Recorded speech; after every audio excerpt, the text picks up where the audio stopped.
Louvado seja o nome do Senhor. Chegamos a um momento importante, um momento onde nós devemos também ter a máxima atenção, a máxima reverência.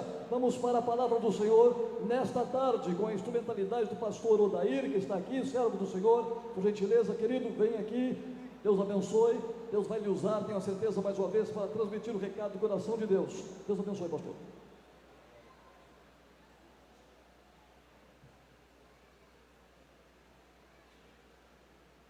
Graças a Deus, a paz do Senhor, meus irmãos. Amém. Glória a Jesus. Estão com sono? Eu me solidarizo com vocês. Vamos juntos. Estamos juntos. Glória a Deus. Coloque-se em pé, por gentileza, em reverência à palavra do Senhor.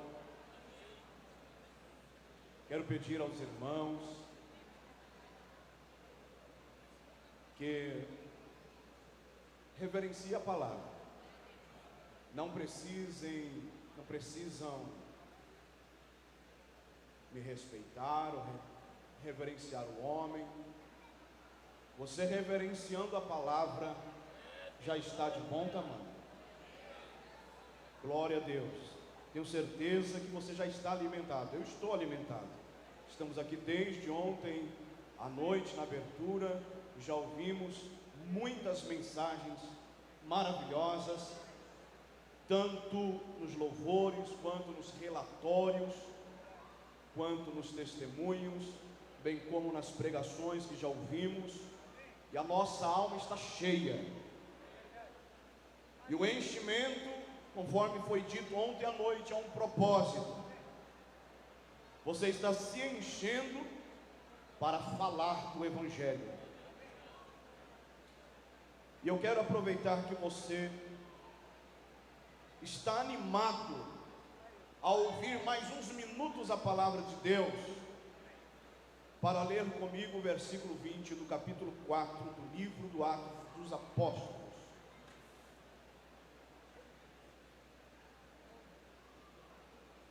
É na repetição que se dá a memorização.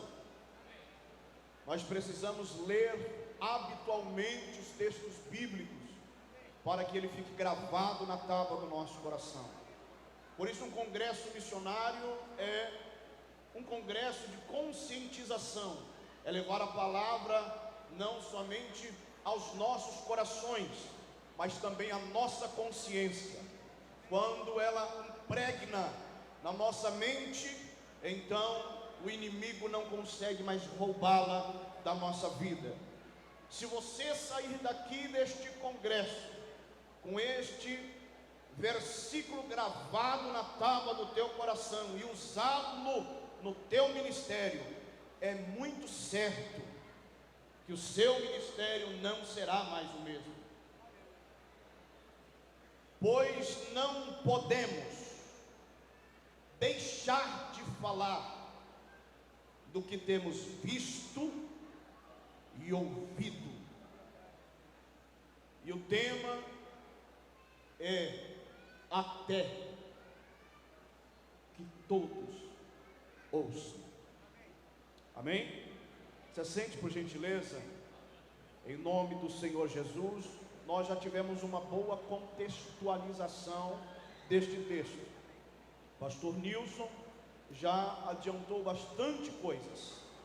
E é muito importante nós conhecermos o máximo que podemos. Por isso eu te peço, me ajude reverenciando, glorificando a Deus, porque nós temos um período aqui a cumprir, um tempo de responsabilidade. E cada minuto é importantíssimo neste momento. Quando você menos perceber, o congresso já acabou, você já está na sua cidade, já está na sua rotina de novo, segunda-feira de novo. Então aproveita ao máximo o momento em que você está na presença de Deus. Até que todos ouçam. Queridos irmãos, o capítulo de número 1 de Atos dos Apóstolos, o evangelista Lucas vai contextualizar agora aquilo que ele escreveu no seu primeiro tratado, no seu evangelho a Teófilo, um homem pelo qual o evangelista Lucas estava evangelizando. Então ele começa a trazer as informações do Evangelho e escrever o segundo tratado, que é o livro dos Atos dos Apóstolos, para falar ao seu discípulo, ao seu filho na fé, ao seu discipulando Teófilo. E você sabe que na narrativa de Lucas ele vai trazer o aspecto, no capítulo 2, da festa judaica, da festa do Pentecostes, como também já foi dito, uma festa comemorada 50 dias após o início da festa da Páscoa.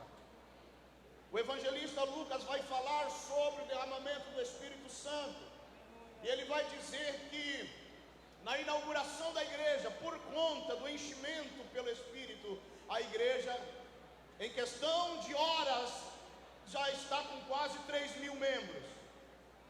A igreja, ela nasce de uma forma dinâmica, ela nasce de uma forma explosiva. E nós não conseguimos perceber, entender ou calcular do capítulo 2 para o capítulo 3 se levaram horas, se levaram dias. Fato é que os discípulos estão cheios do Espírito Santo. E no capítulo 3, por conta deste enchimento, eles vão passar pelo paralítico na porta do templo, vão operar aquele grande milagre, um milagre que foi alarmado toda aquela região, e isso fez com que agregassem mais pessoas à igreja. E quando chegamos no capítulo 4, no versículo 4, o texto diz que agora a igreja já não está mais com quase 3.000 almas, agora já são quase 5.000 almas. O evangelho vai sendo pregado, benefícios vão sendo feitos às pessoas, à humanidade. E o capítulo 4, queridos irmãos, ele nos chama a atenção em muitos aspectos, mas no versículo 1, é interessante que autoridades aparecem, sacerdotes, aparece o capitão do templo, aparecem os saduceus, para prender Pedro e João, por conta de um benefício que eles fizeram, por conta de um bem que eles fizeram. Eles estão sendo presos porque eles fizeram algo bom. Eles estão sendo presos porque eles fizeram algo que a ciência não podia fazer, que a medicina não podia fazer, nem sequer as religiões poderiam fazer. Eles fizeram algo inédito. Um homem que tinha mais de 40 anos e era coxo, mendigando na porta do templo, agora está em pé, agora está caminhando. E por conta disso, por conta desta desculpa, os apóstolos estão presos. Mas a Bíblia diz que, como era muito tarde, eles esperaram para começar o julgamento no dia seguinte. E como se os apóstolos fossem os criminosos da mais alta periculosidade, a Bíblia diz no versículo 5 e no versículo 6 do capítulo 4, que chegaram ainda mais outras autoridades. Reúnem-se ali agora os principais, os anciãos, os escribas, os 2 sumos sacerdotes, João e Alexandre, que eram também da linhagem sacerdotal, porque havia ali homens muito perigosos para a sociedade, homens que estavam prejudicando a sociedade, levantando paralíticos. E eu tenho certeza que muitos outros sinais foram operados no meio daquelas quase 5.000 almas. Você sabe disso. Em toda uma grande reunião de pessoas há muitos testemunhos, porque o cristianismo é a religião dos fatos. O cristianismo não é abstrato, o cristianismo não é uma teoria, o cristianismo não é uma ideologia, o cristianismo é a religião dos fatos. O que é isto? O que o senhor está falando, pregador? O que é a religião dos fatos? É fácil de entender isso. Se você olhar para o teu lado, você vai ver um fato do cristianismo. Se você olhar para o teu lado esquerdo, tem um fato do cristianismo aí. Se você olhar para a tua retaguarda, tem um fato do cristianismo. O que é isto? O cristianismo pegou essa pessoa que está do seu lado e transformou ela. Você está aqui porque você é um fato do cristianismo. Ninguém mais, nenhuma outra religião pode atestar isso. Não há outra religião que seja religião de fatos. O que estava acontecendo ali? Havia um homem que estava paralítico e agora curado, está em pé. É um fato. Você é um fato. Para quem não crê, para quem não consegue entender isto, há um vazio de alma muito grande. Há um vazio de alma muito grande. Você sabe que a humanidade sofre porque não consegue crer. Você sabe porque a humanidade está decaindo porque não consegue crer. Você sabe porque a humanidade está adoecendo espiritual, emocional, psicologicamente, porque ela não está conseguindo crer no fato da palavra de Deus. Há muitos testemunhos que nós ouvimos e ouvimos pela internet, nem todos são verídicos, mas quando nós ouvimos testemunhos de pessoas que são realmente legítimas, genuínas, pessoas de Deus, nós replicamos. E um testemunho contado por pessoas que são de fato de confiança, você já deve ter ouvido, é que havia um ateu muito estudado e formado que estava desafiando um crente de uma cidade que era semi-analfabeto. E esse crente estava pregando todos os dias numa praça, na praça da sua cidade. E esse ateu então começou a se incomodar com ele, até que ele lançou um desafio. Se você tem certeza no que você prega, se você pode provar que o teu Deus existe, vamos fazer um debate na praça. Vamos fazer um debate público na praça. Vamos convidar a rádio da cidade, a televisão da cidade, e vamos debater. Pelo que o crente, ele aceitou o desafio. Foi marcada a data, e até que a data chegasse, o crente foi ligando para os pastores que ele conhecia e dizia: pastor, eu preciso que tal dia, na praça, tenha algum crente na tua igreja, que o evangelho mudou a vida, que o evangelho curou, que o evangelho libertou, que o evangelho restaurou, algum casal que teve o casamento restaurado, algum desenganado na medicina que saiu da UTI e está vivo. Meus irmãos, aí quando chegou o dia, o grande dia do debate, a praça estava lotada. Havia muitos crentes para testemunhar, porque eram fatos, havia acontecido. Então um crente começou a dizer: está aqui a prova que Deus existe, aqui está a prova que Deus existe. E ele pergunta para o ateu: e você? Prove-me que Deus não existe. Aonde estão as tuas testemunhas? Qual é a vida que você trouxe, que foi transformada pela ideologia ateia? Qual é a vida, qual é a pessoa que teve a sua vida transformada pela sua ideologia? O ateu estava sozinho e o crente com uma grande multidão. E é assim que a igreja segue caminhando. Nós acreditamos em prodígios, nós acreditamos em sinais, nós acreditamos em maravilhas, porque o Deus da igreja é vivo, é o Todo-Poderoso, Criador dos céus e da terra. Está reunido o Sinédrio, como já foi dito, o Supremo Tribunal Religioso da época, para julgar dois homens que estavam fazendo bem. A polícia, foi chamada polícia, o capitão do templo era responsável pela polícia, pela segurança do templo. Um homem é levantado, todo mundo conhecia, versículo 22 diz que ele tinha mais de 40 anos de idade. Mais 2.000 pessoas chegam para ouvir Pedro e João falar, além das quase 3.000.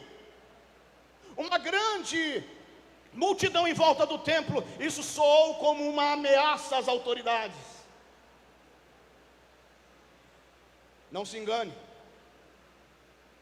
a igreja fazer o bem é uma ameaça, a igreja se reunir é uma ameaça. O mundo não vai simpatizar conosco, o mundo não vai se agradar de você porque você está dando comida para criança pobre. O mundo não vai simpatizar com você porque você está reunindo jovens para tirá-los das drogas. Há uma força espiritual por trás.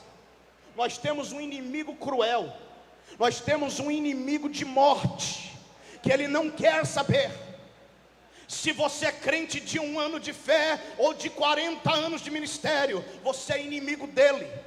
Você está no exército do outro lado. Ele não te vê com bons olhos, e o que ele puder fazer para te calar, ele vai tentar fazer, meus irmãos. E assim a igreja segue caminhando. Aqui ela está nascendo, é o nascedouro da igreja. Estão todas aquelas autoridades. No versículo 7 começa o interrogatório.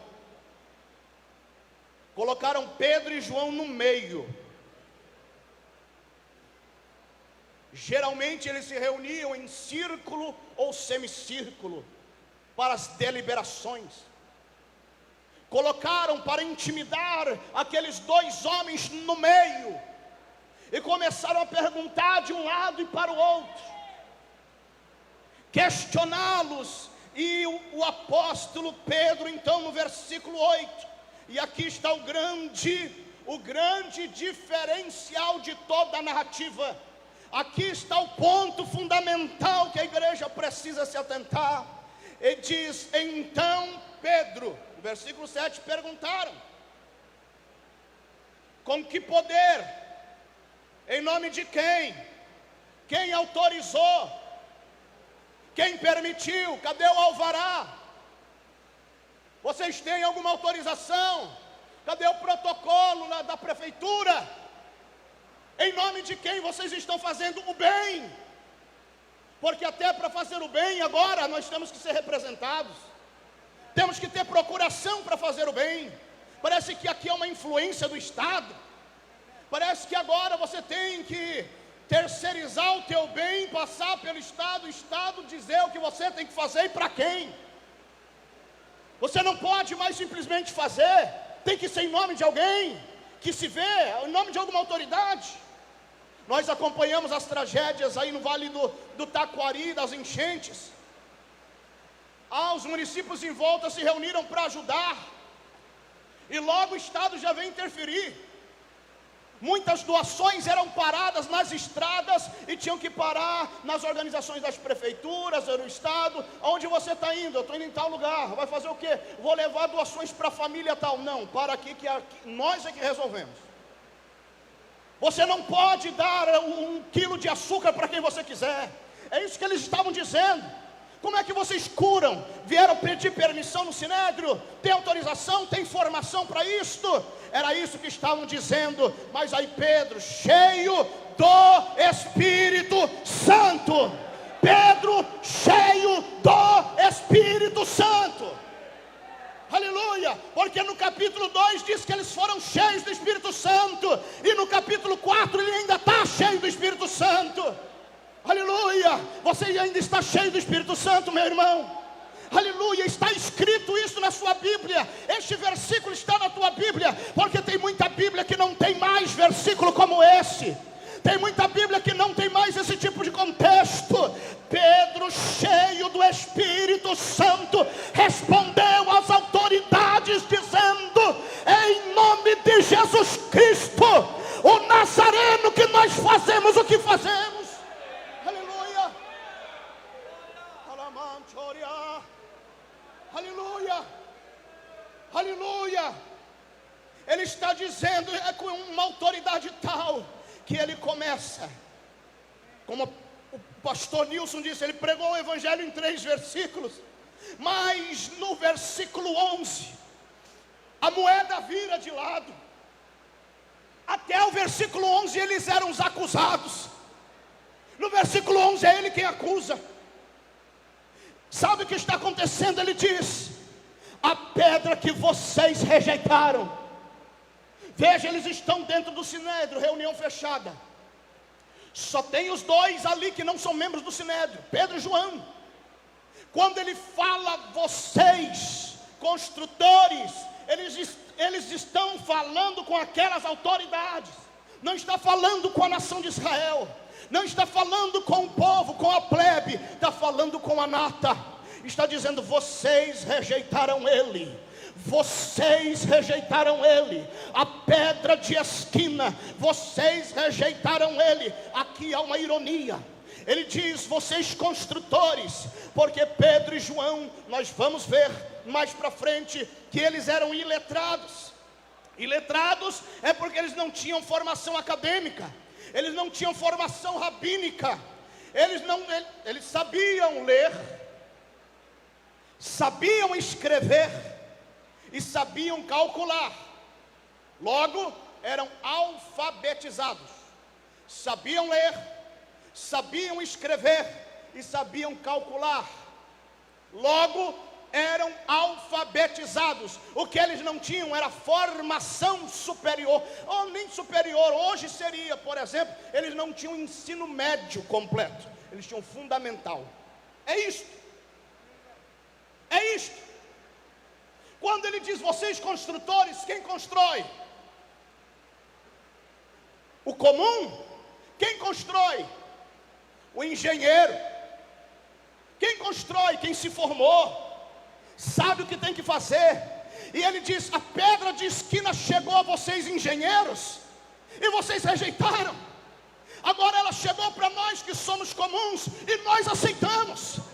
Aleluia. Vocês, engenheiros estudados, não entenderam que quando ele veio, vocês não perceberam. O anjo precisou falar com pastores lá no campo, porque vocês, sacerdotes, estavam dormindo no templo. Aleluia. Deus precisou mandar uma estrela falar com magos do Oriente para dizer que o rei de Belém nasceu na Judeia, porque as autoridades, os sábios aqui estavam dormindo no templo. Vocês, construtores, rejeitaram, e nós pegamos para nós a pedra de esquina. É nela que nós estamos fazendo isso, é em cima da pedra que nós estamos operando prodígios, sinais e maravilhas.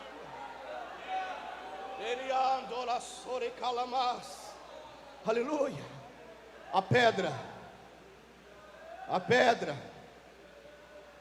pedra de esquina é Cristo.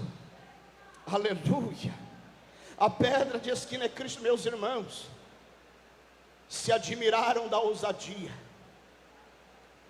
Se admiraram da ousadia. A Bíblia diz que eles ficaram pasmados pela ousadia. Versículo 13.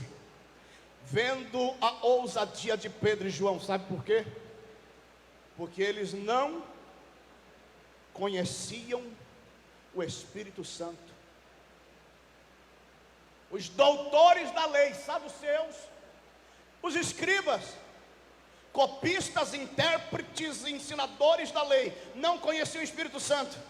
Mal sabia eles que até no modo de falar eles estão errando. Não tinham nem um pouco, não tinham nenhuma hermenêutica boa, porque a ousadia aqui não era de Pedro, a ousadia aqui não era de João. O fato aqui é que Pedro, cheio do Espírito Santo, começou a falar. Aleluia. A ousadia é do Espírito, não é minha. Sem ele eu não estaria aqui, sem ele você não estaria aí, você não evangelizaria se ele não te desse. É a pessoa dele. Ele não é energia, ele não é sopro, ele não é vento, ele não é impressão, ele é pessoa. E ele mora dentro de mim, dentro de você. E quando você abre a boca em nome dele, é ele que fala. A ousadia é dele. Nós precisamos ser cheios dele, enchimento do Espírito para falar. Aleluia, aleluia. Porque o Senhor Jesus havia garantido a eles, havia garantido aos discípulos. Lucas 12, versículos 11 e 12 diz assim: e quando vos conduzirem às sinagogas, preste atenção, não disse e se vos conduzirem, é e quando. Então, não era se ia ou não acontecer, é quando aconteceria. E quando vos conduzirem às sinagogas, aos magistrados, às potestades, não se preocupem de como ou do que haveis de responder, nem do que haveis de dizer, porque na mesma hora,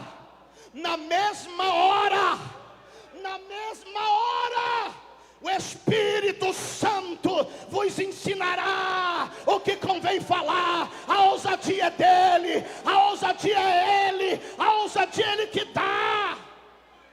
Aleluia! Era isto que estava acontecendo ali. Jesus ainda havia falado no capítulo 14 de João, versículo 26, aquele Consolador, o Espírito Santo, que o Pai enviará em meu nome, vos ensinará todas as coisas e vos fará lembrar de tudo quanto vos tenho dito. Era o que estava acontecendo quando Pedro e João tocam na expressão pedra de esquina. Isto mexe com aquelas autoridades, mexe porque quem não tem base estremece, mexe porque quem não tem fundamento treme. Queridos irmãos, esta pedra de esquina é Cristo. Toda a Bíblia fala desta principal pedra de esquina, e aqueles homens não tinham esse discernimento.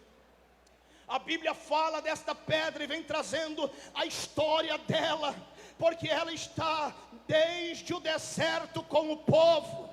Ela está desde o deserto com o povo, caminhando com o povo, e eles não entenderam que aquela pedra era Cristo. Êxodo 17:6, Números 20:11, aquela pedra que verteu água por 2 vezes. A Bíblia diz, o apóstolo Paulo vai trazer em 1 Coríntios 10:4 a explicação do que é aquela pedra, dizendo: e beberam todos de uma mesma bebida espiritual, porque bebiam da pedra espiritual que os seguia, e a pedra era Cristo.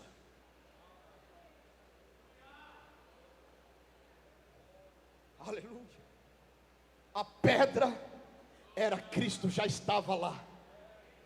A pedra que não pode ser destruída, a pedra que não pode ser removida, é a pedra de Isaías capítulo 28, versículo 16, que diz: portanto assim diz o Senhor Jeová, eis que eu assentei em Sião uma pedra já provada, pedra preciosa de esquina, que está bem firme e fundada. Aquele que crer, não se apresse. É a pedra de Zacarias 4, ou melhor, é a pedra de Zorobabel, em Zacarias 4:7, porque ali contra Zorobabel viria um grande monte, e a Bíblia diz: quem é tu, ó monte, que vem contra o meu servo? Eis que contra ti virá uma pedra, cuja aclamação é graça, e graça é a pedra da graça. Era Cristo, já estava lá, aleluia. E a Bíblia vem trazendo a história da pedra de esquina. É a pedra de Daniel capítulo 2, versículo 4, que ela vai ser lançada sem mãos dos céus, e vai derrotar o anticristo que está por vir. É a pedra prometida, queridos irmãos, a Israel. É a pedra prometida da igreja. É a pedra, é a rocha do salmista: a ti clamarei, ó Senhor, rocha minha. Salmo 28:1. E o Davi dizendo: o Senhor é o meu rochedo, o Senhor é o meu lugar forte, o Senhor é o meu libertador. A pedra, queridos irmãos, é quem liberta, a pedra é quem fortalece. Eu quero saber se você está em cima dessa pedra.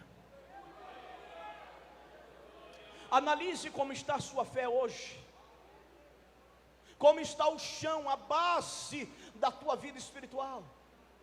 Esta é a mesma pedra, esta é a pedra fendida que protegeu Moisés, queridos. Êxodo 33:22. E acontecerá que quando a minha glória passar, te porei numa fenda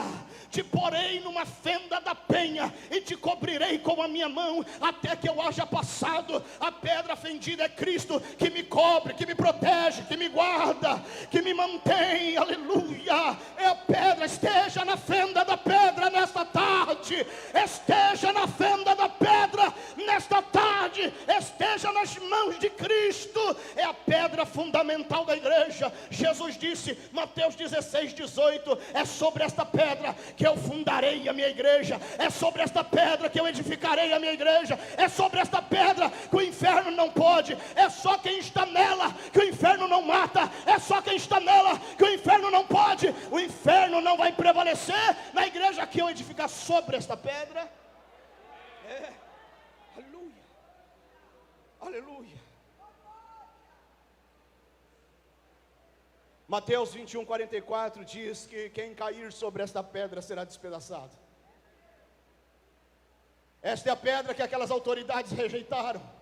Esta é a pedra que os apóstolos Pedro e João estão dizendo. E esta ousadia trouxe um grande impacto para aquelas autoridades. Eles eram letrados, eles sabiam tudo, sabiam hebraico, sabiam aramaico, sabia tudo aico que tivesse, tinham todo o conhecimento, mas não viram quando ele veio em pessoa, não perceberam quando ele chegou, aleluia. Mas bem-aventurado é você, bem-aventurado sou eu que não perdi o dia que ele chegou, bem-aventurado é você que abriu a porta para ele entrar, naquele bendito dia em que ele te chamou, e você levantou a mão para ele, e o aceitou como seu único e suficiente Salvador, aleluia, aleluia. Meus irmãos, nós passamos muito tempo, infelizmente, quando eu olho para esse texto aqui, vocês vão entender o que eu quero dizer. Quando a Bíblia diz que Pedro e João fizeram o que fizeram, sendo iletrados e indoutos, nós perdemos muito tempo defendendo a ignorância teológica no nosso meio.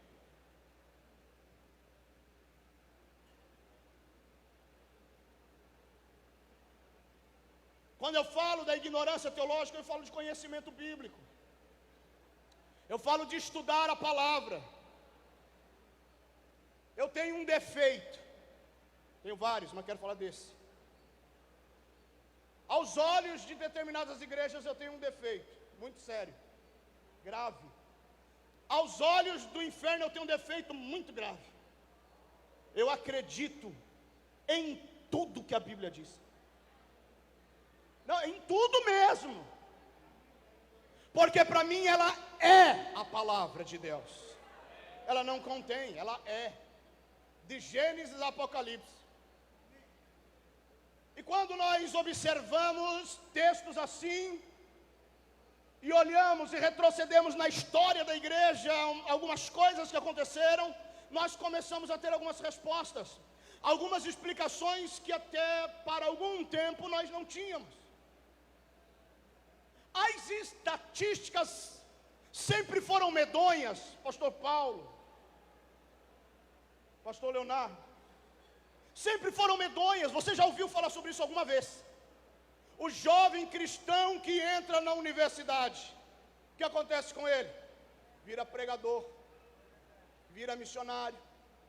O jovem cristão que vai para a universidade é batizado com o Espírito Santo lá na sala. O que acontece com a maioria dos jovens que entram na universidade? Sem generalização, perdem a fé, saem do caminho. E é nesse sentido que eu digo que nós perdemos tempo por uma ignorância teológica, por conta de uma descontextualização, pela conta de umas más hermenêuticas, más exegeses.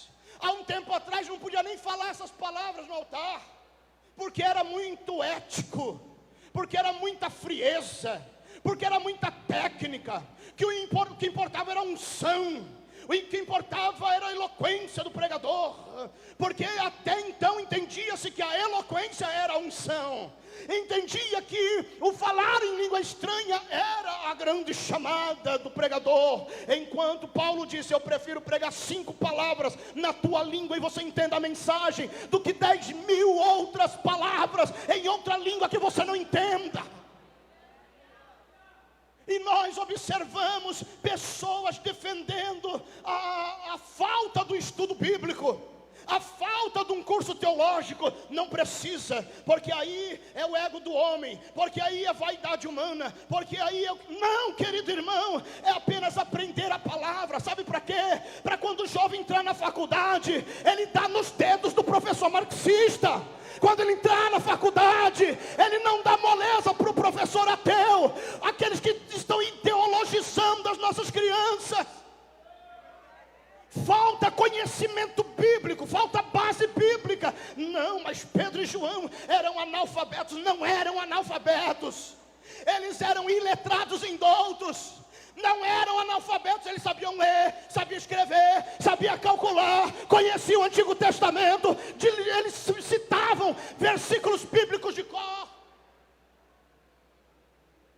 Aí passamos, vem as crianças para a igreja, e eles pintam a baleia de Jonas até os 4 anos, até os 8 anos eles aprendem sobre a funda de Davi, pintam o desenho de Davi, e até os 15 anos eles já estão pintando a parábola do bom pastor. Não, querido irmão, Bíblia nas nossas crianças, Bíblia nos nossos jovens, Bíblia nos adolescentes, Bíblia em casa, Bíblia na igreja, Bíblia em todo lugar. Tem que ensinar a palavra de Deus às nossas crianças.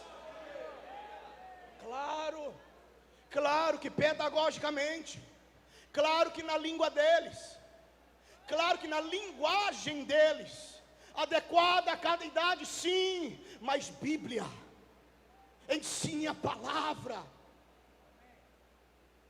Há jovens aqui, eu sei, que passaram por faculdades, na área das humanas, que são as piores, e são crente ainda, e estão aí firme com Jesus.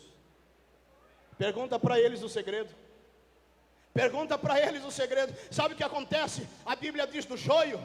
O joio aconteceu o quê? Jesus disse o que em Mateus capítulo 13, versículo 25? O inimigo, enquanto os homens dormiam, o inimigo veio e semeou o joio. O joio não nasceu do nada.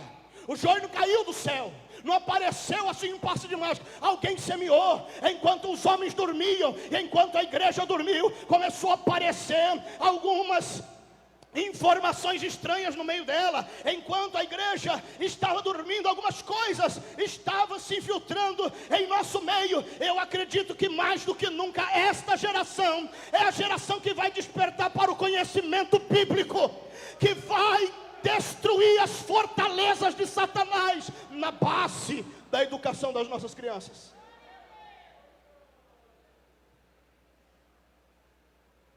Deixa eu correr, já estou encerrando.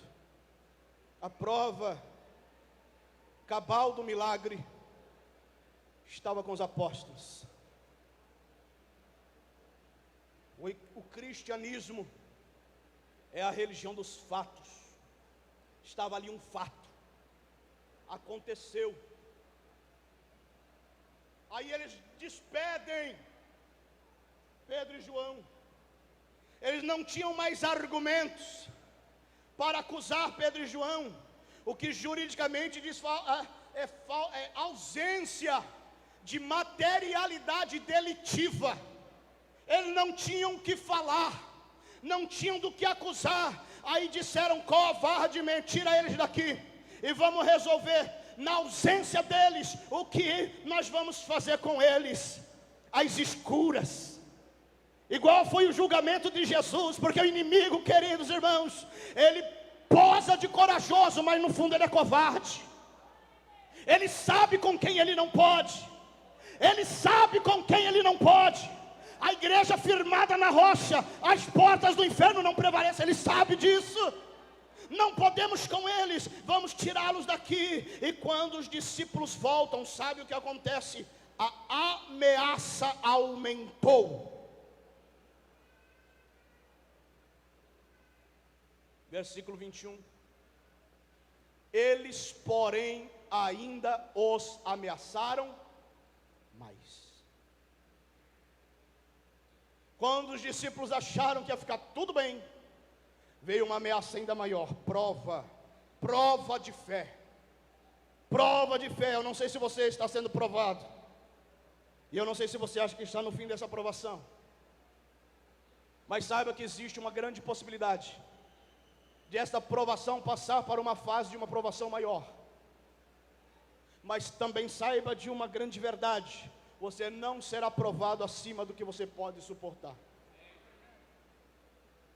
Os apóstolos foram ameaçados: não preguem, não podem mais falar desse nome, porque eles disseram que era no nome de Jesus que eles estavam fazendo isso. Estamos fazendo isso no nome daquele que vocês mataram, daqueles que vocês sepultaram, é no nome daquele que ressuscitou. Não preguem mais sobre isso. E agora, ameaçando, eles estão encurralados novamente diante daquelas autoridades que queriam tentar de todas as formas barrar o crescimento da igreja, que em poucos dias já contava com quase 5.000 almas. E aí é nessa ameaça, é nesse contexto, na pior hora daquele julgamento, é então que Pedro diz: não podemos deixar de falar do que temos visto e ouvido. Aleluia. Esse não podemos também não quer dizer que vinha de Pedro. Esse não podemos não quer dizer eu não me contenho. Não. Porque diante de uma ameaça nós queremos recuar. Diante de uma ameaça nós queremos retroceder. Essa é a verdade. Quando nós avançamos é porque há o fator que eu disse que é o primordial, é o diferencial, é o divisor de águas do texto. E Pedro, cheio do Espírito Santo, começou a falar. É por causa disso, o Espírito Santo encheu Pedro. Esse enchimento é que não dá para conter. Esse enchimento é que não dá para segurar. Esse enchimento, queridos irmãos, é que nos impulsiona. Então Pedro estava dizendo assim, ali no versículo 20: por mais que eu quisesse, não dá, é mais forte do que eu. Por mais que eu quisesse, não consigo, é mais forte do que eu. Aleluia. Quantas vezes você acorda pela manhã, parece que está um caco destruído, um trapo, e parece que não vai conseguir caminhar. No decorrer do dia você já está falando de Jesus para alguém de novo. Aleluia, no culto você está cantando de novo. Você não entende o que está acontecendo. É porque é mais forte do que você. Por mais que você quisesse, a tua vida de fé, o teu ministério não é sustentado por você, é pelo Espírito Santo que está em você. Aleluia. Ou será que é só eu que de vez em quando quero me enterrar num buraco?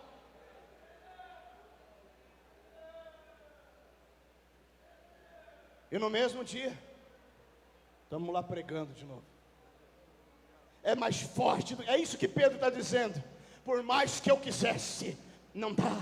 Ele é mais forte do que eu. E ele não está emprestado, ele foi dado, ele mora em mim. Ele não me visita, eu não sou resort dele, eu não sou hospedagem dele, eu sou morada. Ele está aqui todo dia. Eu fui cheio lá no dia de Pentecoste e estou cheio aqui. Então por mais que eu não quisesse falar, ele vai usar minha boca, ele vai usar minha vida. Não tem o que vocês fazerem, eu não consigo parar de falar. Quem teme a Deus nesse nível não tem medo de nada. É a única explicação que nós temos para ver homens com as mesmas paixões que nós, com as mesmas fraquezas nossas, mas que fizeram coisas extraordinárias e que selaram a sua fé com o seu próprio sangue. Já foi mencionado nesse evento a respeito da reforma, não é isso? E quando é mencionado esses grandes homens, inclusive da pré-reforma, se nós vamos falar do ganso da Alemanha, Jan Hus, quando ele vai ser condenado à fogueira, e ele vai caminhando em direção à fogueira, pensa que ele estava desesperado, pensa que ele estava com medo, pensa que ele estava dizendo, não, Deus vai apagar a chama. Foi assim com Sadraque, ele não vai deixar se chamar de mim, não, Deus vai aparecer, e vai, não, querido irmão, ele foi dizendo, com a maior alegria, confirmarei com o meu sangue, a verdade que eu tenho escrito, e pregado, com a maior alegria, estou indo para a fogueira. Era dele isso. Você acha que era de John Hussist? Era o Espírito que estava nele. É o mesmo Espírito que está em mim. É o mesmo Espírito que eu quero crer que está em você. Aleluia. O que falar do outro pré-reformador. Agora este italiano, Savonarola, Jerônimo Savonarola, quando ele vai julgado também para a forca, e como se não bastasse, enforcaram ele e depois queimaram, para ter certeza que ele não ia incomodar mais. Indo para a forca, esse homem diz: o Senhor sofreu tanto por mim. Ah, Senhor, por que meu ministério vai terminar assim? Fiz tanto pelo Senhor, ganhei tantas almas para o Senhor, abri tanta igreja. Ah, Senhor, o Senhor vai permitir isso? O Senhor não está vendo quanto eu estou sofrendo, não, Senhor? Já ouviu essa oração em algum lugar? Você já ouviu essa oração em algum lugar? Bem pertinho de você? Talvez dentro. Aí vem um homem desse e diz: o Senhor sofreu tanto por mim. É o Espírito Santo. É o Espírito Santo que a gente vê. Pastor Leonardo estava aqui dizendo, e eu reparei na tradução do nosso perito, ele dizendo: está difícil lá na Argentina, a coisa está feia lá na Argentina, então nós estamos orando a Deus para abrir mais um trabalho, para ir para mais uma cidade, para ir para mais uma província. Ué, não está difícil? É assim que a igreja é, o Espírito Santo. Está difícil, a igreja quer avançar. Está difícil, a igreja quer aumentar. Está difícil, a igreja quer continuar. É o Espírito Santo, não é o homem. É o Espírito Santo. Aleluia. E já no período da reforma, no país da França, Martin Bucer, ele disse assim: nós temos que decidir se estamos realmente dispostos a ser cristãos ou não. Isso já estava sendo dito há 500 anos atrás, e isto ecoa para nós. Nós temos que decidir se realmente estamos dispostos a ser cristãos ou não. E aqui cristão não era esse termo que às vezes é pejorativo. Cristão aqui era no sentido lato da palavra, pequeno Cristo, discípulo de Cristo, cristãos, seguidores de Cristo. Meus irmãos, fato é que as autoridades não podiam ignorar o milagre nem a mensagem dos apóstolos, porque o fato estava ali. E a Bíblia diz, e eu encerro, e esse versículo fique como uma lição para nós, porque os dias são maus, o mundo jaz no maligno, profecias escatológicas estão se cumprindo, então perseguições advirão sobre a igreja. Quando ficar impossível de viver aqui, quando a vida aqui ficar inviável para a igreja, um som vai retumbar. Enquanto nós estamos aqui é porque ainda é possível. O Espírito ainda garante. Quando ficar impossível de a igreja transitar nessa terra, a trombeta vai tocar. Mas enquanto ela não toca, sabe o que diz o versículo de número 23? Solto eles.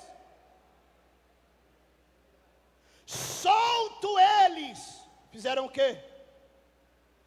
Foram para debaixo das suas camas, fecharam as portas, pararam de pregar imediatamente, desligaram o Wi-Fi para ninguém ligar para eles, apagaram as luzes para fazer de conta que não tem ninguém em casa, e começaram silenciosamente a arrumar suas malas para mudar de cidade, porque aqui não dá mais. Não vou mais para a igreja, não vou mais para o culto, não vou mais pregar. Não, queridos irmãos, a primeira coisa que eles fizeram, versículo 23, antes de ir para a sua própria casa, antes de abraçar sua família, eles foram para a igreja. Eles saíram de lá e já foram para a igreja no culto que estava em andamento, contar o testemunho. Sabe por quê? Porque crente que serve a Deus não foge da igreja quando está lutando. Crente cheio do Espírito Santo, quando está passando pela prova, não deixa de ir para o culto, não deixa de pregar, não deixa de cantar. Ele vai para a igreja testemunhar as maravilhas de Deus. Se coloque em pé, por gentileza. Não sei se eu estou falando com alguém aqui que possa ter dito em seu coração: esse é meu último congresso. Se essa prova continuar, eu não consigo mais. Deus está falando com você. Meus irmãos, eles foram soltos e foram direto para os seus irmãos contar tudo o que havia acontecido. E quando seus irmãos ouviram o que eles estavam dizendo, sabe o que a igreja fez? Versículo 24: ouvindo eles isto, juntos levantaram a voz a Deus em oração. Começaram a orar, queridos irmãos. É isso que tem. Vai para a igreja orar. Vai para a igreja orar. Enquanto eles estavam orando o Salmo 2. Enquanto eles estavam orando o Salmo 2. O Salmo 2 é muito importante, porque é o único trecho da Bíblia que fala que Deus ri. Sim. É a única parte da Bíblia que fala que Deus ri. Sabia que Deus ri? Do que Deus ri no segundo conteúdo do Salmo 2? Deus ri das nações. Deus ri dos governantes que se levantam e dizem não a Deus. Deus ri das nações que se reúnem e diz: esse negócio de Deus de Israel não existe. A Bíblia diz que do céu Deus olha e ri. Foi isso que eles oraram. Senhor, a tua palavra diz que quando as autoridades se reúnem para tentar barrar a tua igreja, para tentar barrar o teu povo, a tua palavra diz que o Senhor ri. E nós estamos aqui porque mais uma vez o Senhor riu das autoridades, porque eles estavam cheios do Espírito Santo.